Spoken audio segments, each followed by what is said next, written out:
Bonjour, vous êtes sur Made in Live Agriculture. Nous sommes aujourd'hui en présence de Bénédicte Vidor, la directrice du site salondumanuscrit.fr, un nouveau concept lyonnais d'édition participative. Bonjour Bénédicte. Alors est-ce que vous pouvez nous expliquer le concept de salondumanuscrit.fr? Le salon du manuscrit.fr est à l'origine le salon du manuscrit tout court, puisqu'en fait le site est une vitrine d'une réalité déjà existante sur Lyon, sur Clermont-Ferrand et sur Marseille, où nous avons des lecteurs qui se sont organisés, qui ont créé des groupes de lecture, des clubs, qui se sont donc organisés pour lire les manuscrits que les auteurs déposaient. Pourquoi ? Pourquoi ? Tout simplement parce qu'un auteur, lorsqu'il travaille, il travaille tout seul. Il est dans sa tour d'ivoire et que le seul retour qu'il ait, c'est l'éditeur qui va lui dire « je prends » au miracle, ou pour la très grande majorité des cas, qui va lui dire « je ne prends pas », sans toutefois lui expliquer pourquoi. À l'exception donc de la famille proche ou des amis, qui sont toujours très aimables et qui vont dire à l'auteur « Ah, c'est génial ce que tu fais », mais sans retour. Donc voilà, l'intérêt, c'est qu'il y ait un retour, tout d'abord, anonyme. Et cet anonymat va garantir une certaine objectivité de la lecture et des commentaires qui sont faits à l'auteur. Ces commentaires peuvent être tout simples, tout simplement dire ma page 18, j'ai décroché, il y a peut-être quelques longueurs, l'intérêt de l'histoire, je ne l'ai pas retrouvé, les personnages ne me semblent pas très crédibles, etc., etc. Voilà, c'est dans un premier temps cette démarche qu'on a souhaité mettre en avant. Dans un deuxième temps, tous ces lecteurs ont dit mais il y a effectivement des textes qui sont super, on a envie de les porter, on a envie de développer un véritable projet éditorial.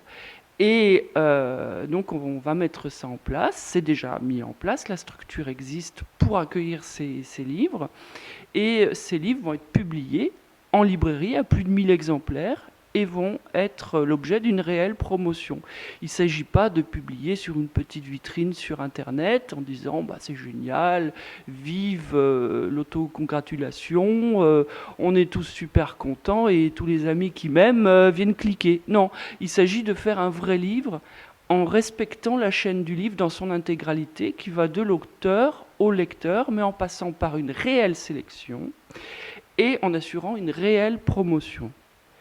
Alors la sélection, qui est le premier projet, cette sélection, donc je vous ai dit, elle est l'objet d'une sélection par le plus grand nombre. Et en ce sens, on est tous intimement convaincus que ce mode éditorial va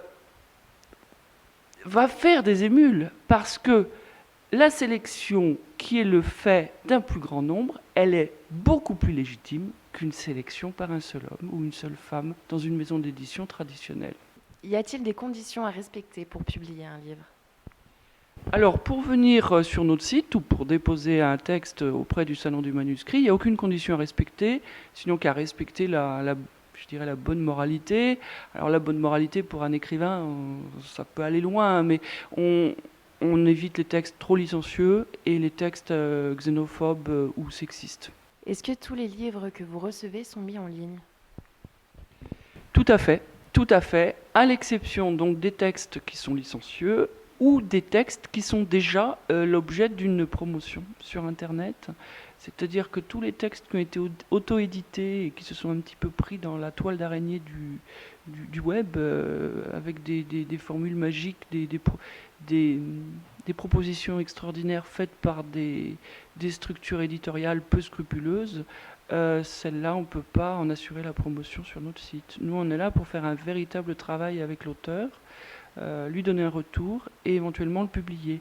Donc on va pas mettre en ligne des textes déjà auto-édités. Voilà. Sachant par ailleurs que l'auto-édition ne propose pas de propriété intellectuelle et que l'auteur peut se dégager de certaines structures éditoriales à compte d'auteur ou d'auto-édition, que je ne citerai pas, et il peut effectivement déposer ce même texte, mais en format PDF, sans code ISBN, pour être technique, sur le Salon du Manuscrit. Avez-vous déjà des auteurs dans votre ligne de mire ou des auteurs qui ont déjà été publiés? Vous savez qu'en France, une personne sur 4 écrit. c'est considérable. On est le pays où il y a le plus de gens qui écrivent. Donc la richesse, le patrimoine littéraire, il est garanti. Il est là, il est sous nos pieds. Par contre, il faut le faire éclore. Et on a effectivement des textes qui sont super sympas, que je conseille, qui sont déjà en souscription, ou certains textes qui sont en tête de liste dans notre rubrique votation, qui méritent vraiment le détour et qui, pour certains, seront nécessairement publiés. Et je garantis Enfin, je suis intimement convaincu qu'il y aura un véritable succès. Est-ce que les internautes sont les seuls maîtres de la publication d'un auteur? Alors, nous avons les internautes qui sont inscrits sur le site, bien sûr, et qui sont maîtres de la publication de l'auteur, puisqu'ils font la sélection ou la souscription. Et nous avons un lectorat qui n'est pas inscrit sur le site, qui ne le souhaite pas forcément, mais qui existe physiquement, et qui nous adresse ses commentaires via le courrier postal. À partir de là, vous savez qu'il y a des réticents à Internet en France, à partir de là, on tient compte aussi de leur avis et on le répercute sur le site. Voilà. Mais oui, ce sont les lecteurs qui sont les seuls maîtres de la publication. Et ça, c'est essentiel pour nous. Ça garantit une sélection par le plus grand nombre. Et cette sélection par le plus grand nombre est pour nous beaucoup plus objective qu'une sélection subjective par une seule personne dans une édition traditionnelle. C'est essentiel pour nous que l'édition, la publication redeviennent publiques. Est-ce que l'internaute effectue une contribution financière à la publication? Tout est gratuit. L'internaute, le lecteur ne paye rien, bien sûr. Au contraire, on ne va pas le faire payer parce qu'il va lire et donner un commentaire. C'est presque un travail. C'est une passion d'abord, la lecture, mais c'est aussi un travail. Donc, évidemment, il ne va pas payer. Et l'auteur non plus ne paye pas. Le site est d'accès libre, gratuit. À aucun moment, l'auteur paye. Le seul moment où le lecteur et l'auteur aussi peuvent acheter les livres, bien sûr, c'est lors de la souscription. Il y a effectivement, là, il y a une vente, il y a un achat. Donc, il y a un moment où l'acquéreur qui veut souhaiter posséder le livre va payer, bien sûr, bien sûr. Et c'est à la fois un acte d'appropriation, comme toute acquisition qu'on souhaite faire, mais c'est aussi un acte de soutenance. On tient à soutenir une œuvre, un auteur auquel on croit. Est-ce que l'auteur est rémunéré ? Alors, l'auteur est rémunéré dès lors qu'il rentre en souscription. L'auteur est rémunéré à compte d'éditeur. Nous achetons la propriété intellectuelle de l'œuvre et nous rémunérons notre auteur à hauteur de 10%, comme dans toute maison d'édition traditionnelle. Voilà. Lors de la souscription et bien sûr lors de la publication en librairie, il y a un compte d'éditeur qui garantit 10% des revenus à notre auteur. Comment vous est venue cette idée ?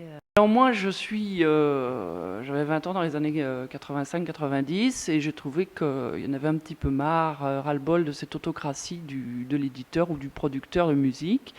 Et il m'avait semblé que la sélection par le plus grand nombre était beaucoup plus démocratique. Donc, c'est une idée qui a germé. Et par ailleurs, je suis moi-même auteur. Et le parcours du combattant, parce que c'en est un, de l'auteur est épouvantable. Déjà, un gros regret qu'il n'y ait pas de retour qui soit fait par les éditeurs. Et voilà, souhaitant avoir la possibilité d'être lu moi-même, avoir la possibilité d'être sélectionné par le public. Voilà, j'ai mis le concept en place, tout simplement. Est-ce qu'il y a un genre de littérature privilégié ? Oui, on privilégie la fiction. La biographie ne nous intéresse pas, franchement. On privilégie donc la fiction et éventuellement la poésie, sachant que la poésie peut être un art qui... Je suis très étonné des textes poétiques qu'on reçoit de l'Afrique francophone il y a là une forme d'écriture qui est extrêmement poétique. Et là, oui, je pense que ça nous intéresse beaucoup. Fiction, poésie, voilà. Dans la fiction, donc évidemment, tout ce qui est personnage imaginaire, voilà, science-fiction, polar, tout ce qui est romanesque. Voilà. Et la poésie, j'y tiens aussi parce qu'effectivement, on a des formes d'écriture qui sont canadiennes, belges, suisses ou maghrébines, qui sont extraordinairement belles, et donc il faut leur laisser une place. Et comment avez-vous mis en place Salon du Manuscrit.fr? Alors le salon du manuscrit.fr a été mis en place donc suite à ces regroupements de lecteurs. Donc il y a véritablement une réalité physique, hein, charnelle de la chose. Et évidemment, grâce aux technologies actuelles d'Internet, ça favorise la possibilité d'échanger, de croiser d'autres avis, de croiser le fer aussi un petit peu avec d'autres opinions. Et donc, ça permet ça donne une plateforme absolument extraordinaire, chose que l'on n'a pas dans le cadre physique. Et on peut éventuellement avoir des lecteurs ou des auteurs qui viennent de pays autres que la France. Donc on touche toute la francophonie et on a déjà des auteurs québécois, des lecteurs africains ou belges ou suisses. Donc c'est une chance, une possibilité absolument extraordinaire. Grâce au web, on peut enfin développer une édition de type participative, mais au sens noble du terme. Et ben écoutez, on saisit cette chance et on espère que ça va marcher. En tout cas, c'est bien parti.